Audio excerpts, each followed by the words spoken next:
Signal was a test of the weather radio station KHB31's public warning system. During potentially dangerous weather situations, specially built receivers can be automatically activated by the signal to warn of the impending hazard.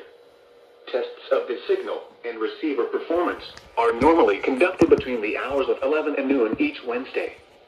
If there is a threat of severe weather, the test will be postponed to the following Wednesday. To provide the most consistent and dependable warning service possible, the warning alarm will be activated for hazardous watches and warnings for the following counties in southeast North Carolina: Bladen, Brunswick, Columbus, Pender, and New Hanover. This has been a test of the NOAA Weather Radio Public Warning Alarm System. We now return you to the normal program schedule.